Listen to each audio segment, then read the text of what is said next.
नमस्कार किसान मित्रों, मैं कमला प्रसाद मौर्य घोरावल सोनभद्र उत्तर प्रदेश से। आप देख रहे हैं हमारा यूट्यूब चैनल टॉपर किसान। टॉपर किसान चैनल पर आप लोगों का स्वागत है। आज मैं आप लोगों को बताने जा रहा हूं कि ये परवल का पौधा किस प्रकार से आप तैयार कर सकते हैं अपने खेत में। हो सकता है कि आप नया पौधा लगाते हैं तो उसमें कम पौधे ही सरवाइव कर पाते हैं, तो इसके लिए मैं आपको बता रहा हूं कि अगर आप अपने खेत में एक बार पौधा लगा दिए हैं, 10-20 पौधे आपके यहाँ जिंदा हो गए हैं कि तो इसको अगली साल कैसे प्रवर्धन करना है, किस प्रकार से आप अपने खेत में इसकी लताओं द्वारा इसको बढ़ा सकते हैं। तो आइए, मैं इसी विषय में आज आपको जानकारी देने वाला हूं कि किस प्रकार से आप लगाएंगे तो आपका पौधा ज़्यादातर सफल रहेंगे। तो करीब करीब 80 से 90% तक आपको सफलता मिल सकती है। इसमें टेम्परेचर और मौसम का बहुत बड़ा अंतर होता है, तो उसका ध्यान देना बड़ा ज़रूरी है। अगर आप इसको सितंबर, अक्टूबर और नवंबर इन 3 महीनों में करते हैं तो सफलता 80 से 90% भी मिल सकती है। और अगर आप दूसरे मौसम में करेंगे तो सफलता घट जाती है, काफ़ी नीचे चली जाती है, जिसकी वजह से थोड़ा दिक्कत होती है। तो मैं ये कहूँगा कि अगर आपके अपने खेत में परवल लगा हुआ है तो उसको सितंबर, अक्टूबर, नवंबर इन 3 महीनों में ही पौधे को लगा करके और ग्रो करा लेंगे तो ये मार्च अप्रैल आते आते आपको फ्रूटिंग देने लगेगा। तो आइए, मैं आपका समय न लेते हुए मैं जा रहा हूँ कि किस प्रकार से आप इसके पौधे को लगाएंगे लता द्वारा। तो आइए, लता द्वारा मैं आपको बताने जा रहा हूँ। तो आप देख रहे हैं इस तरह से ये लता ले लेनी है आपको। तो ये थोड़ी सी लता पतली है, लेकिन आपको थोड़ा सा मोटी लेनी है। मोटी का मतलब कम से कम वो 2 से 3 महीने पुरानी लता होनी चाहिए। तो आप देख रहे हैं वीडियो में, इस तरह से इतनी मोटी लताओं को लेना है। ये मैं आपको समझाने के लिए मैं इस तरह से इसको जो है लेकर के बताने जा रहा हूँ। आप देख लीजिए, जैसे अभी ये पत्तियाँ होती हैं तो इसकी पत्तियों को इस तरह से हटा लेते हैं, और हटाने के बाद और इन पत्तियों को हटाने के बाद तब हम इसको इस्तेमाल करते हैं। तो इसमें इनको जो है, जिसमें 8-10 गांठें होती हैं, तो इसमें देख लेते हैं 3 और 3, 1 2 3 4 5 6 7 8 9 10, कम से कम 10 गांठें हों। उसके बाद ज़रूरत नहीं है। 10 गांठें अगर हैं आपके पास तो इसको कुछ इस तरह से हम मोड़ते हैं, और मोड़ करके उसके बाद तब हम इसको मिट्टी में लगाते हैं।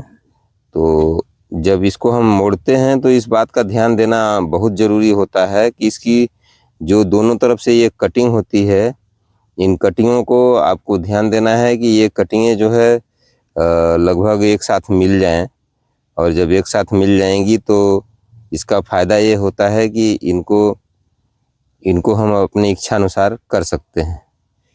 तो इन दोनों कटिंग को इस तरह से ऐसे मिला लेते हैं, तो ये ज़मीन के अंदर कर देते हैं। हम ज़मीन के अंदर कर देते हैं। और ध्यान ये देने की बात है कि अगर आपके पास फंजीसाइड है तो फंजीसाइड में कार्बेंडाजिम ले लीजिए या फिर आप मैनकोजेब ले लीजिए।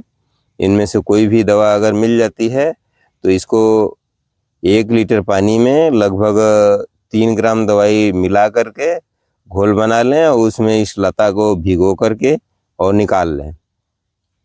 निकालने के बाद तब इसको लगाना है। तो लगाने के लिए आपको मैंने बता दिया कि ये जो कट वाला हिस्सा है ये हमेशा ज़मीन के अंदर होना चाहिए। और अब इसमें फंजीसाइड का जब परत चढ़ जाएगा तो यहाँ से सड़न नहीं होगी, और इसको इस तरह से जिसे ज़मीन में इसे लगा लेते हैं। लगाने के बाद और इस तरह से मिट्टी से इसे ढकते हैं। तो मिट्टी से ढकने के बाद आप समझ सकते हैं कि इसमें जो है अगर कोई प्रॉब्लम आती है, कभी कभी ऐसा होता है कि इसे ये सूख जाए, तो इसमें आप एक लता की जगह कई लताएं भी लगा सकते हैं। जैसे ये इधर लगा दिए, एक इधर लगा दीजिए, 2 लताएं लगा देंगे तो ज़्यादा बेहतर होता है। और इसको ध्यान देने की बात ये होती है कि इसमें नमी न सूखने पाए। तो नमी अगर सूख जाएगी तो समझ लीजिए कि ये पौधा आपका ग्रो नहीं हो पाएगा। और पत्तियां हटाना इसलिए ज़रूरी होती हैं कि अगर पत्तियां नहीं हटाएंगे तो सफलता के चांस लगभग घट जाते हैं, क्योंकि पत्तियां जैसे ही धूप लगती है तो वो पौधे से पानी को इस तना से पानी को अवशोषित कर लेती हैं और तना सूख जाता है। इसको जितना हो सके और शुरुआत के 10 दिनों तक 12 दिनों तक हो सके तो इस पर धूप ना लगे तो ज़्यादा बेहतर है। तो इसके लिए आप कोई पुआल उवाल से इसको आप ढक करके रख सकते हैं। थोड़ा उस पर छिड़काव उड़काव भी पानी का कर सकते हैं, जिससे इसमें नमी बनी रहे और अंदर से जड़ें इसकी फूट करके विकसित हो जाएं और मिट्टी में कायदे से सर्वाइव कर जाएं। तो इस बात का ध्यान देना है।